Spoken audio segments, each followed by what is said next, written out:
hanyuma ejo nibwo tuzamenya icyo igikombe cya shampiyona kivuze mu gihugu cy'ubwongereza kubera ko ikipe ya Man City izakina n'ikipe ya Arsenal ni match yo kwihurira iyo uri umugabo ukubitaho umuhanganye cyane ni nk'ari finali ni finali bazanye igikombe ngo bagikinire Arsenal niyo yakizanye ku meza reka ibi feeling Arsenal gutsindwa na Bournemouth yazanye igikombe ngo ndakigaruye muze tugikinire Arsenal igiye ukina n'ikipe ya Man City mbishyize mu mibare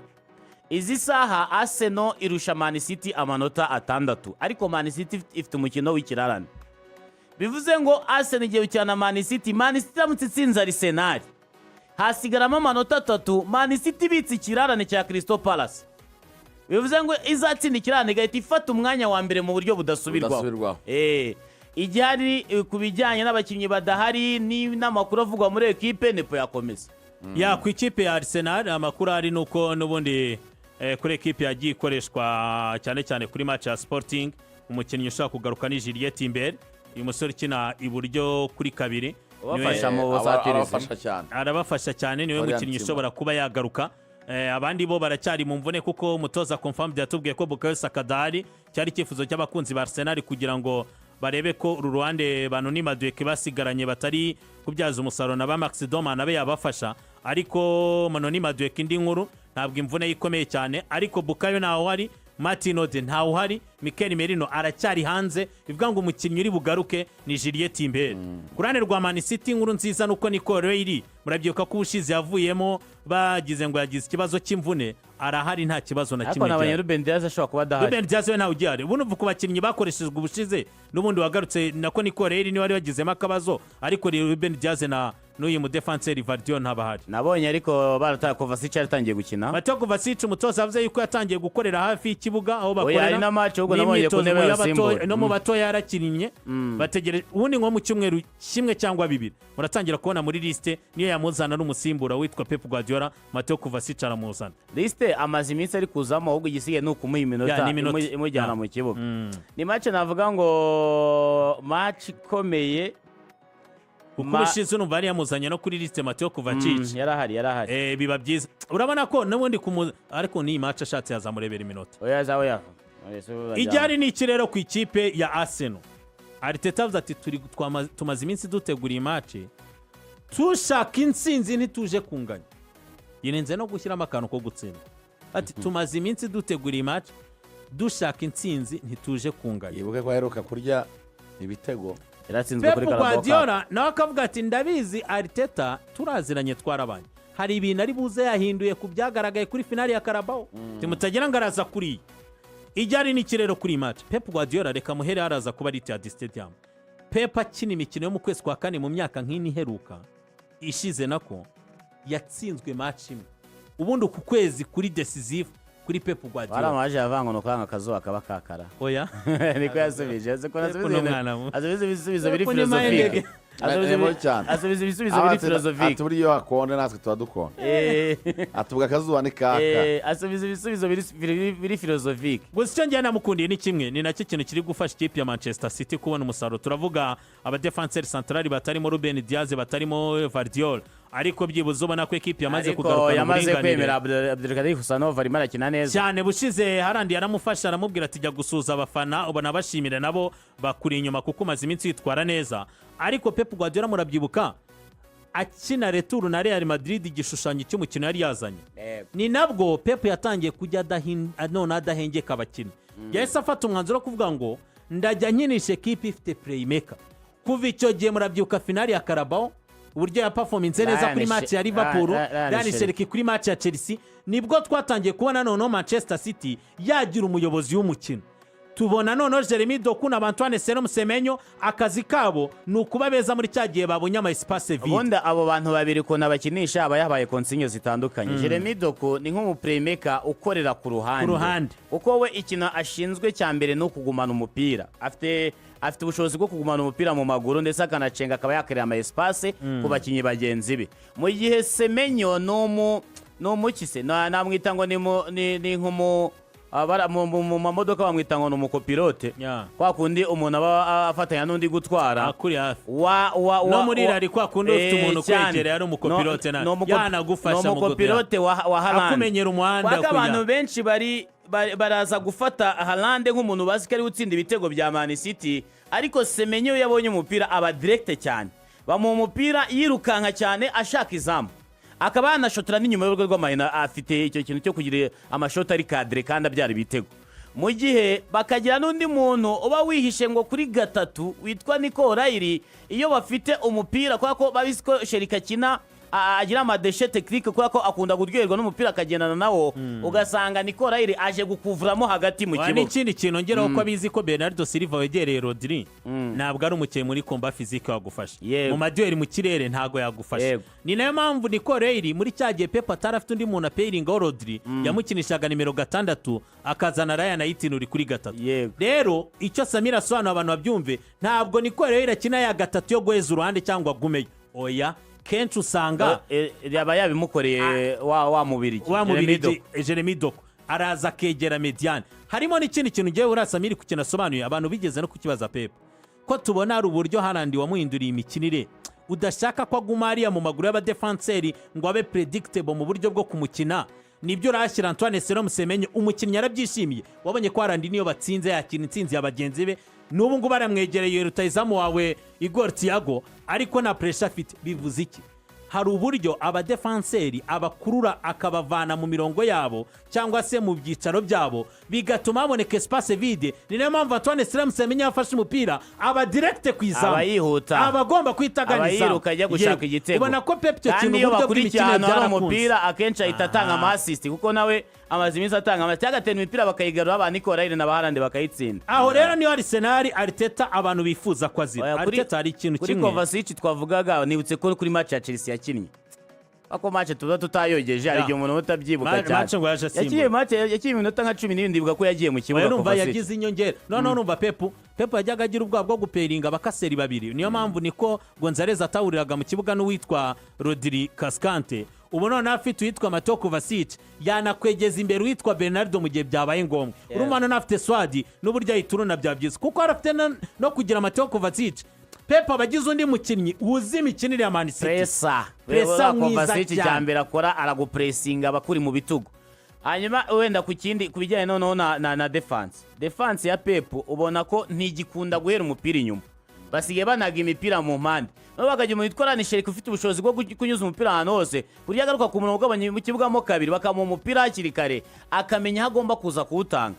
Sherika ni umuntu ufite ubushobozi bwo kuvana umupira ku nguni imwe akawujyana kundi kandi bikarangira bubyaje mo assist nk'igitego yatsinze Chelsea ni umupira yakiriye awujyana ku mpande acenga abantu arongera kugarura inyuma birangira batanzemo assist Sherika niyo elema ya mbere y'ingenzi Arsenal igomba kwirinda tukajya noneho ku ikipe yitwa Arsenal iri kubura ikintu cyitwa creativity mu mikinire yayo muri rwose urabona irakina ibintu pe irahererekanya ikina ibintu wasoma nawe ukabibona mu mpande ngaho hirya abantu ni Madueke bande ba Martinelli kugira abantu babyumve Arsenal Mikel Arteta yaragiye ashimirwa rwose ko afite defense nziza yego aba yanashyizemo urutare kuko akinisha abadefenseri bane central ejo bundi bwo yashyizemo abadefenseri baba centro bane erega n'ubusanzwe nuko none se Carafiori muri Bologna ni umudefenseri central urane bw'imoso rwarabyakiriye no mwaxiara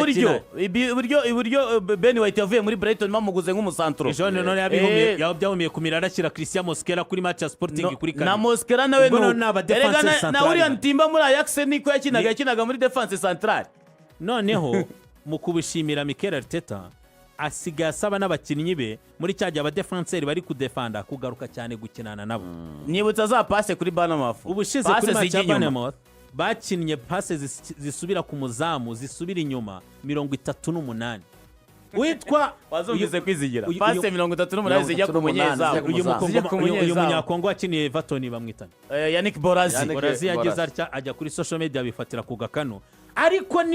niyo post ishobora kuba yaragize abakunzi ba Arsenal benshi bagiye kuyisubizaho bavuze ati turi kumwe nawe ati yabaga Mikel Arteta arahangaha yakaba yareba Borazi yavuze ati ntushobora kubera equipe ishaka igikombe nka Arsenal ugakina pase zijya mu mpande muri defense n'izisubira inyuma ku muzamu ngo ubeshye abantu ko ushaka back passes igikombe kuri ekipe ya 11 Kwizigira ya ibaze. 11 ku rutonde urakina n'ikipe ya 11 ugakina back pass zingana guri ijyari n'ikiro kuri Mikel Arteta tutanaciye ku ruhande tutanagiye kure. Arteta nibyo wadefanda neza ariko ikipe yawe wayiciye intege. Turi kuvuga ngo witwa Zubimendi ngo ntabwo ari mwiza mu gusohora baro ni byiza niko binameze ariko ubundi ukuntu Arsenal yakinaga nta nubwo byasabaga kenshi ko rimwe na rimwe imipira isohokera kwa Zubimendi gusa, ishobora gusohokera kwa Timber cyangwa kwa Declan ari naho umupira wihutaga ukabona abakinnyi nka Playmaker Eberesheze ari ku murongo ugabanya ikibugamo kabiri cyangwa imbere yaho ariyo ya mipira yakinishaga mu espace vide ba Martinelli muri buka kuri match ya Man City ibitego byo kuri match za Liverpool ari nabwo buryo uwitwa Bukayo cyangwa se Noni Madueke bakiraga umupira kubera ko ari beza kuri tekon bikaborohera kwera iminu umuntu one on one bahita bagera ku izamu rya adversaire. Ariko Mikel Arteta kubera ubwoba no gukina umupira udasobanutse ikipe iryamye inyuma. Reka nkwerekana ho guprofita kuri Man City ari naho Arteta abanavuga ngo nawe yakabaye amenya point faible za Man City ibyamunaniye kuri Carabao akagerageza kwibyaza umusaruro. Man City yakinnye na Real Alibero akayitera 3 bayigaruriye Arteta wiramunanira arya 2. Aba defenseur b'ikipe ya Man City barimo Abdulkadir Kusanov. Uyu musore amaze gukina match 16 muri Premier League 10 muri zabanzamo yabashije kuganya duel aérienne zo mu kirere 6 zonyine. Vuga ngo muri duel yakinnye zo mu kirere yabashije gutsinda ku kigero cya 33%. Bivuga ngo ari muri esheke 6 zonyine. Bakagira uruhande abayegereye rw'iburyo rwa Mateus Nunez nawe mubi mu kirere. Usicyo bivuze Arteta yaza kuba ari umutoza uza kure ekipe ikajya gukinira imbere ya mipira ya Eberesheze iri presi n'aba ba Magalhaes na Basaliba wari umwanya wo kujya bayishyira mu mugongo witwa Kusanov ndetse na Mateus Nunez bakabyaza umusaruro uru ruhande. Bivuga ngo Arteta afite option zo gukina Man City ariko niwe wo kugira ngo amenye ngo se ndabigenzane. Umuntu witwa Roy Keane yaje kumuvugiraho aravuga ati Arteta mu myaka 2-3 ishize wari uwa kabiri ugenda ugarukira ku muryango ukabona amahirwe bikagaragara ko yabaga zitera za 6 ni nicyo yavuze. Tukabona yuko swad yawe ibaye ntoya para raporo wenda yo muhanganye Man City ufite swad nini Man City sinziza usicyo yavuze ati Man City sezo siyo nziza mu kudefanda yagiye ihindagurika inatsindwa ibitego murabyibuka. Man City Rodri mwiza mu bihe byashize yabaga ari mwiza kurusha atake yaharanda amazi igihe kinini cyane adatsinda ibitego. Ni nko kumubwira ngo udatwaye igikombe uri uhanganye ni Man City wazagitwara ryari we niko yamubwiraga ne wabo kigaruye ngo bagikinire niwe Samir abivuze neza niwe ukigaruye ku meza igihe cyo kukisubiza ni iki ngiki. Erega buri ahantu Arteta yakoreye amakosa nuko abantu batabireba. Buriya Premier League ikinwa mu byiciro bibiri hari physical battle ariyo fazari aho barazanya abakinnyi buri wese arwanira umwanya akeneye umwanya muri 11 babanzamo ureshya ashyiramo imbaraga ze ku buryo usanga match zikinwa mu buryo busanzwe ni za match zirangira abakinnyi bakanahoberana ugasanga abavuka mu bihugu bimwe bari kuganira niki. Ariko iyo twageze cyagiye cyo kuvuga nka kuno twavuga ngo Man United itsinzwe na Chelsea ngiye nkatsinda najyahe byamaze kujya mu mutwe ntabwo ari amanota 3 gusa byamaze kuba ibindi bintu wowe unzasoreza he sezo yanjye ndangiye kuyidefinisa gute zasobanura iki abampaye akazi intego zanjye zazigeraho gute biba byakomeye. Umaze ikipe Arsenal imaze imyaka 33 idatwara Carabao Cup uhuye na City abantu bose batakarije cyizere ikubiswe na Real y'umwumbati imeze nabi gutsindwa muri shampiyona nayo gutsinda ni West Ham nayo gutsinda za West Ham ari ekipe aho ngaho isanzwe igukubise 2 kuri Carabao Cup aho ngo bahita bavuga ngo Arsenal ntiyahindutse kuko Arsenal ijya gupfa abantu bose bavuga ngo Arsenal yananiwe Carabao Cup iyi kubita ukayitwara na ya bindi byo kuvuga ngo quadruple ngo uratwara ngo ibikombe 4 batangira kugira gute uko kimwe kintu cya mbere gishobora gutsinda umukino ntabwo watsinda umukino udafite fear factor nta kintu ikipe bayirebaho ngo batinyende ntabwo ushobora gutsinda umukino kuba Barcelona ifite Lamine Yamal buri kipe yose barayibaza ngo murafata Lamine Yamal gute Man City bakubaze ngo Ryan Sheriki muramugenza gute arandi muramugenza gute ariko se kwa Arsenal watinya nde uratinya nde n'indwari wo gutinya kwa Arsenal ko ubona bari gusubiza inyuma uwo gutinya n'umunyezamu Raya nkuko ya Nick Brazil yabivuze ati niba David Raya apasa kurusha Declan Rice na Zubimendi nisi uravuga ngo bigende biteze. Arteta hano yakoreye ikosa no kubwira Man City ngo watwara Carabao Cup utsinze none Arsenal ikize cyese cyongera kiragaruka bahita bakuramo Liverpool muri FA Cup bongeye gusubira mu byishimo byabo no gutekereza neza ko batsinda azanye igikombe ngo bagikinire. Reka tubirebe kuri iki cyumweru ni match marasoreza kuri prediction yanyu. Ni match ya 2016 bagiye gukina muri 2015 Man City yatsinze 66 Arsenal itsinda 100. Muri shampiyona ni match ya 94 bagiye gukina Man City yatsinze 59 Arsenal itsinda 89. Muri Premier League ni ya 58 bagiye gukina Man City yatsinze 19 Arsenal itsinda 25. FA Cup bakinye match 6 Man City itsinda 2 Arsenal itsinda 4 mu gihe muri League Cup Man City yatsinze 4 Arsenal itsinda 5 bamaze gukina match 10 izi nubwo izo ntavugiye mvugamo ngo bagiye bazinganya. Match iheruka Man City yatsinze 2-0. Match ibanza Man City bakishyuye ku munota wa nyuma Ebereceza kihakandagira atanga ya passe kuri Martinelli. Ubwo ngiye ko kuri prediction yanjye ndabona Man City ishyamo 2-0. Prediction yanjye ntitaye ku bantu bagiye bagaruka kuri statistique z'abazamu ko baravuga ati clean sheet 15 za David Raya na 12 za Donnarumma, save 67 za Donnarumma, 5 za David Raya. Abazamu nabo baraza kuba ari ugwangana. Arsenal arasi ikipe yitwa Man City irayirasa. Iyo ni prediction yanjye ikinyuranyo cya bibi. Okay. Ni kuri City kandi ndabona ishyiramo 2. kugira ngo tubalance reka njye nshyireho draw. Oya vuga uko wabibonaga. Vuga nimubona City itsinda. Arsenal zarye igitego rwose zatsindwa. Arsenal arasa yihuta. Arsenal nta kintu kizatuma itsinda iyi match. Izatsindwa rwose. Reka dutumike tugaruke mu kanya tuganira noneho amakuru yacu hano mu Rwanda.